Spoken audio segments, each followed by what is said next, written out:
It is a Bluetooth-enabled Harry Potter wand. A Bluetooth-enabled Harry Potter one. Right. Okay. 9 degrees of freedom. Currently connects into an iPad, and I've pulled out the API to talk to it, and this generates a lot of data in real time.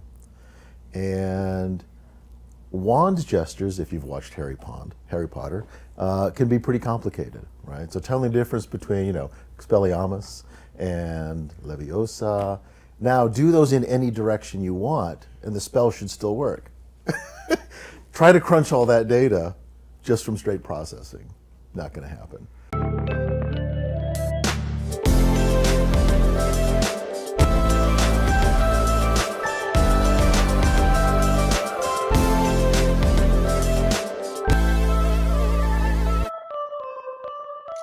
Hello, my name is Robert Schmidt. I am Deloitte's Chief IoT Technologist, and welcome to Coffee with Mr. IoT.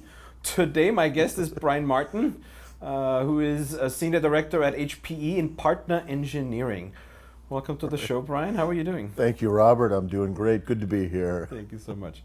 Partner engineering, I know. So we're engineering together. What does that mean, partner engineering? Partner engineering, I have found to be one of the most fulfilling jobs I've ever had in technology. Partner engineering is about bringing together engineers from two companies and helping our products work together. So I'm often involved in helping customers solve problems where two products don't quite fit together perfectly. I like to say I'm responsible for spackling the cracks and making the experience smooth. Do you spackle the cracks at home too? Spackle the cracks. So when you say spackle the cracks, I love that analogy, by the way. Tell me about a particular crack that is interesting for us to talk about. I looked at your LinkedIn profile, and you've been in compute, you've been in storage, you've been in networking. You've really spanned a wide spectrum. What's a crack you're working on right now? Simplification is sort of my life's ambition. Okay. So when I was in storage, we used to say that the job description storage administrator was an endangered species because it was getting simplified, and we're really looking at empowering system administrators. So the last role I was at before HPE was a startup in New England called Plexi. Okay. And our goal there was to really simplify networking and make networking more accessible to generalists and system administrators. So we brought in an interesting concept that's very much in IoT, which is an IFTTT, if this then that, system for event management to help automate networking functions, simplify network operations, so that administrators didn't need to know a pile of obscure CLI commands to do the same functions. I find it interesting, and I wonder what you think about this. There was a time when in corporations and companies we had better email systems, we had better networks, we had better computers. I feel like that switched today. I don't think about anymore how much hard drive space I have. I don't think about my network anymore. I don't think about compute in general. It's sort of like it runs mostly in the cloud, on the browser. My network switches back and forth between Wi-Fi and cellular, and I don't have a storage question anymore. I just pay every month a fee to whoever I use. And in a way, that's not true for corporations. Do you agree with that? I do. It's sort of interesting. Years ago, I had the privilege of working with Jim Gray, the father of the relational database, and he used to say, storage density is growing so fast that you never need to delete anything. Just keep it forever. And we don't see that in enterprises as much. I wonder sometimes how much of that is because of the simplicity of snapshots. We create VMs that are now big things, and we can snapshot them every 10 minutes, every hour. So the ability to create data, not to mention what's coming in from the outside, is enormous. So we do have to manage it, and simplifying that is critical. And I don't have that in my personal life. I have all the capacity I need. Why do enterprises not have that simplification? Why is there still all this complexity? Why do people have to use CLI commands in networking and stuff like this? Oh, great question. I suspect part of that is religious and part of that is philosophical. There's a pride in knowing how to do complicated things,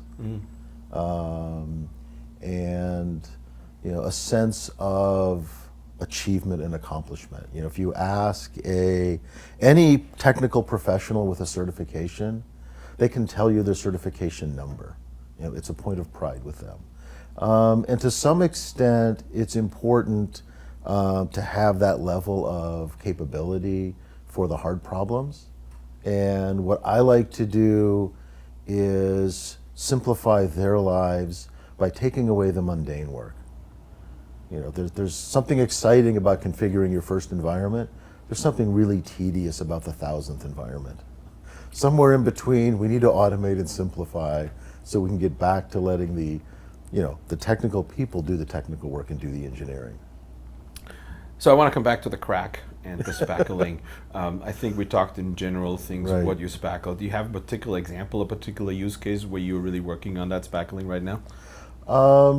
So there's a fun effort we've got right now around Kubernetes and networking and really looking What at... are Kubernetes for the people who aren't Oh, really? Kubernetes is container orchestration. So in a world of virtualization and simplification, first we had virtual machines, which were virtual servers that... So instead of having a physical multiple- machine, you had a virtual machine. Exactly. Yeah. So now one... But it was still a computer in a way, It was right? still a computer, still had a BIOS, still had an operating system, and the application ran on that. It's just that I suddenly had, many of those computers inside of a physical computer. Got it. Container technology has come along and simplified and removed the BIOS and the operating system, and now individual application containers share an operating system and just live in different namespaces.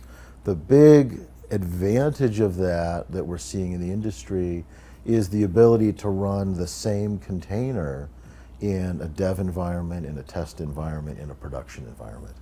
So we lose a lot of the complexity in tailoring for specific environments. We just load it and run. But don't I need a much bigger environment for production versus development? Probably. And a different level of HA, availability, reliability. You see the rise of site reliability engineering coming on to keep these environments running. So I run my development environment on my PC, and then the test environment can be in a local cloud, a private cloud, a public cloud, and then when it's in production, it can be anywhere in the world, scattered around, concentrated where needed. That's the simplification that containers bring.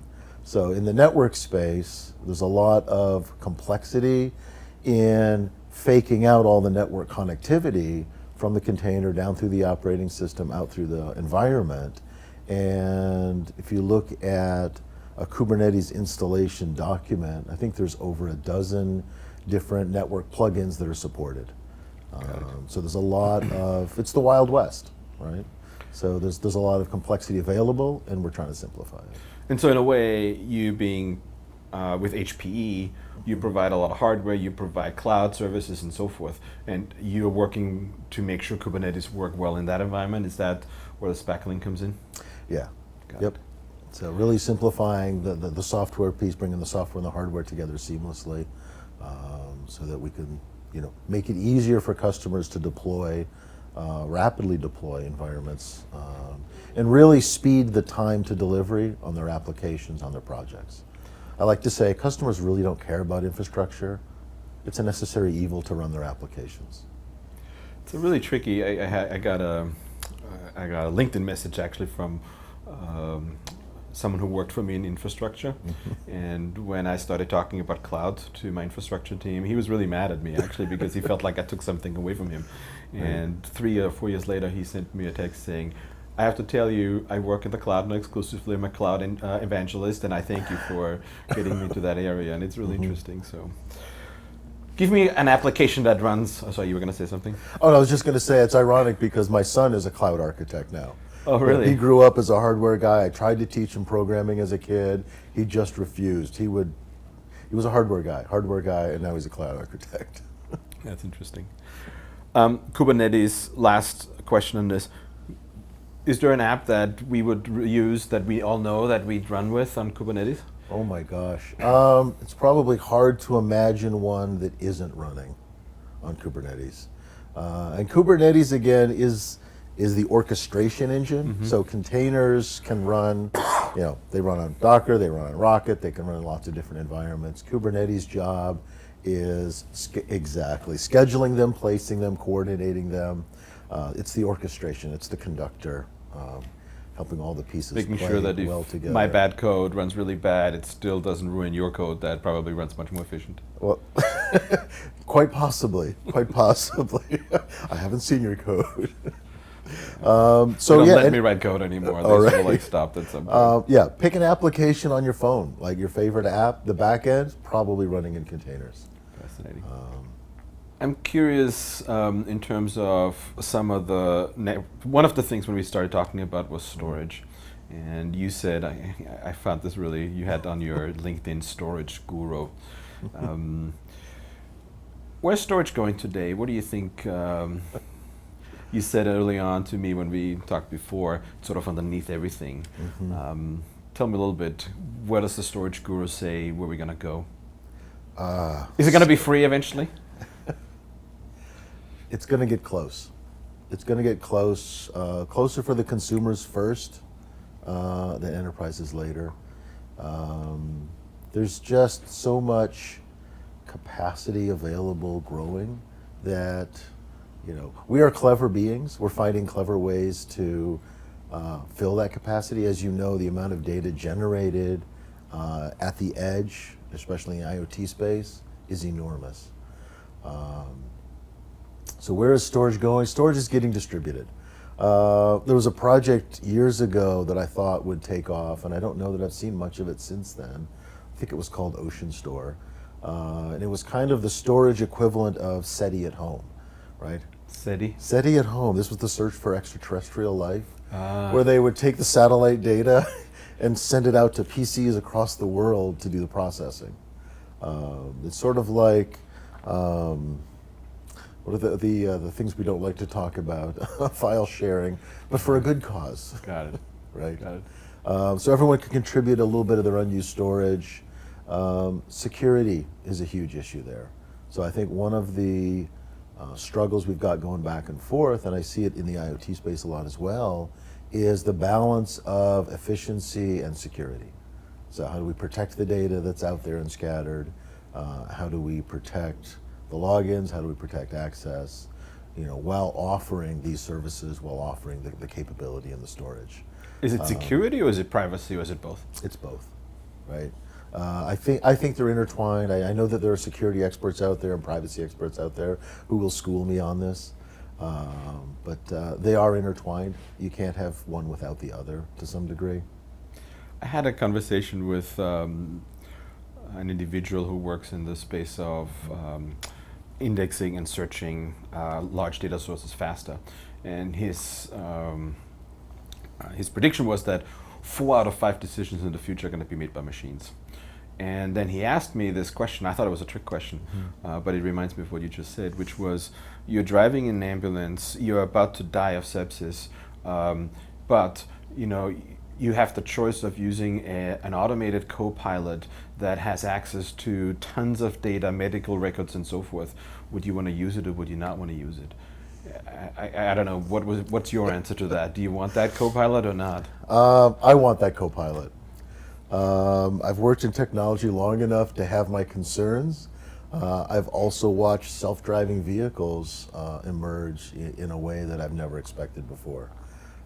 We may not have the ability to beam up right now, but we can certainly communicate, and we can certainly take the concept of autopilot much further on the ground than we ever could. The wealth of information that's available in medical data and other expertise fields, I think is ripe for automation. And like driving, there's a lot of split-second decisions that humans make on instinct, muscle memory, and just conditioning, and even more so in the medical space, I imagine. I thought it was interesting, sort of like, you give me like you're about to die. Yeah, many of my concerns go out the window when you think about it from that point of view. So it was kind of like, that's a trick question, but I still find it interesting to think about that 4 out of 5 decisions being made by machines. Yeah, So. and the first thing I thought of is the AED, right? The automatic electronic defibrillator. They're everywhere now. and they're simple to use, and they save lives. So to me, your question was just taking that and upping it. Yeah, exactly.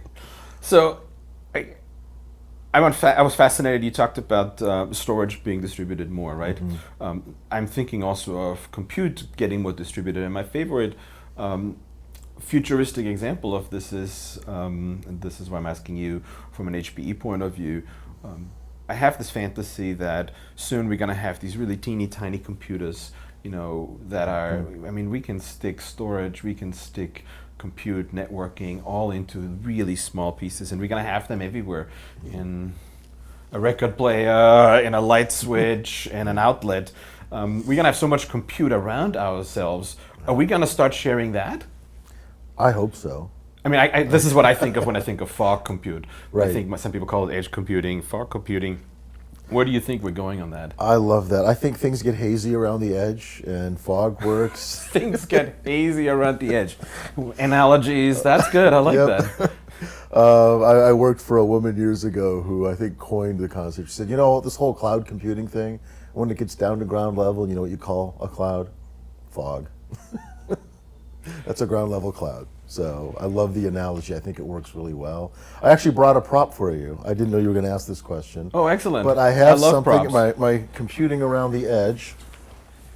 So it's not a microphone cable. But you talk about a lot of compute at the edge, and I'm fascinated by where we can take containers right now.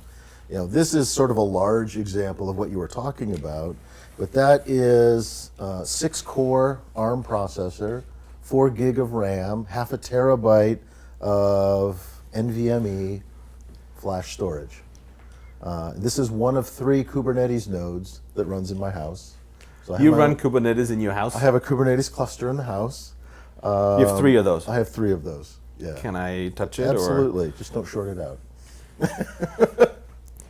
Okay, I'm really kind of thinking hard now how I would do that, but sure. This is a full-on computer. Is this an HPE computer? No, Okay. that's a Rock Pro 64, I think. Cool. Is this a gift, by the way? We're getting down. It is not currently a gift. Give me another year, and I'll probably have moved on, and you can How much have is that this? one. I think I put that together for about $300. Cool. So for under $1,000, I have a 3-node cluster. That can run lots of things that I've yet to invent. So I have, I have a network-aware sprinkler system for the yard. I'm adding in soil temperature and moisture sensors to help manage. This is Texas. You got to manage your yard. No, I get that. I think what I'm surprised by is I'll go back to this whole idea. So, first of all, awesome. Few people bring stuff. I love it. Second, I don't like infrastructure, so I'm kind of like the people you talked about. So I'm kind of like, why would I do this? I have a sprinkler controller on the outside of my house that does soil temp, does humidity, it does weather, everything, and it actually it goes to the cloud. So what does this do in addition that mine doesn't do? So what I Besides giving me geek time, which I really would enjoy. Right. I know you and I could really geek out, but it opens up. So eventually, nothing. But currently, while things like sprinklers are evolving, it gives us interesting ways to connect them together. For instance, I don't know if your sprinkler knows when you're having a party in your backyard. My calendar knows, right? Oh, I got and it. then it would be very convenient to not have the guests get sprayed, if the party runs late or something like that. So there's other ways to have more data come in. But the other thing I love is that sprinkler box has a processor in it. Yeah. And you can imagine that a third of that size, and I could have one of my nodes in my sprinkler box. I could have one of the nodes in my cable modem. I could have one of the nodes in my home security system. I could distribute my own cluster of processing units, like you were saying, the fog, just around the house. And now I've got ability to move workloads around as needed. Could do my own machine learning in the house. do you do machine learning? On the edge of it right now. I want to give a shout out to Cano Computing. Okay. who released a fascinating product targeted at young people. It is a Bluetooth-enabled Harry Potter wand. A Bluetooth-enabled Harry Potter one. Right. Okay. 9 degrees of freedom sensor currently connects into an iPad, and I've pulled out the API to talk to it, and this generates a lot of data in real time. And wand gestures, if you've watched Harry Potter, can be pretty complicated, right? So telling the difference between, Expelliarmus and Leviosa. Now, do those in any direction you want, and the spell should still work. Try to crunch all that data just from straight processing. Not going to happen. That's my first machine learning project. I have to tell you, I typically have to ask people what they do at home. They don't volunteer this. You're the first one who actually has volunteered what they do, and never ever have we gone into the movie genre with that. So thank you. I appreciate that. It's just like, I love this show. I never know what happens. I sort of, gotta go with the flow. Thank you for that. You're welcome. The only thing I know about this is I've been to Harry Potter Land. Have you been there? Yes. And you can get the wand, right? And then you have to stand in front of windows and do the spells I can't pronounce. I leave that to you. And so anyhow. Yeah. 3 of those at your house. That's fantastic. That's very fascinating to me. One of the things I find fun is when something goes on. We had lots of power outages, lots of heavy weather going on at my home that's enabled. And I would share that with other people because they were interested in what goes on. Do you share some of this stuff outside? Do you have a website where we can look up some of that stuff, or not really? Not yet. Okay. Not yet. That's coming. For me, you're gonna come to me for that, then I can help you with that. If you can help me with that, perfect. I'll trust your code there. There's no point in doing things if you don't share them, right? I'm not the kind of person that wants to just figure something out and take it to my grave. I'm here to help make the world a better place, make the world a simpler place. So yeah, sharing is a key part of that. I think I'm gonna end our conversation on those 2 things. I try to make the world a better place, and sharing is a big part of this. Thank you for being here. Can I get you to fly this with me? This is sort of like I do a bit of a Jamie Clarkson Top Gear thing where we fly around and see who can fly faster, and then you make it on the list. Are you up for that? All right, absolutely. Okay, cool. Okay, up we go.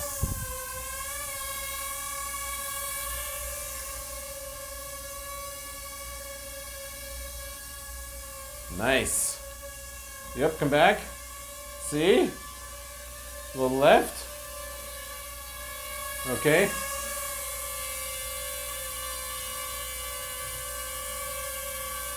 Come on back.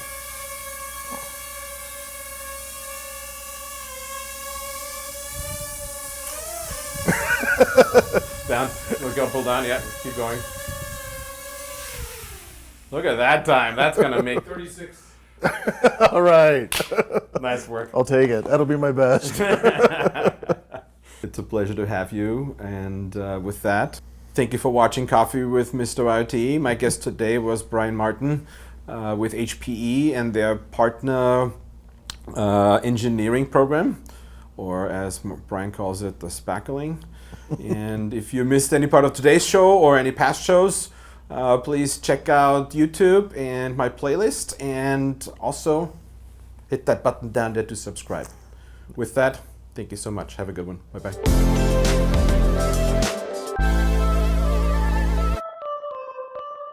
Sure. So this is That's a good way to start. Hey, you Trick wanted pop. things to cut out. You want me to do it again slow motion? So Yeah, see if you can get it to fall in slow motion too.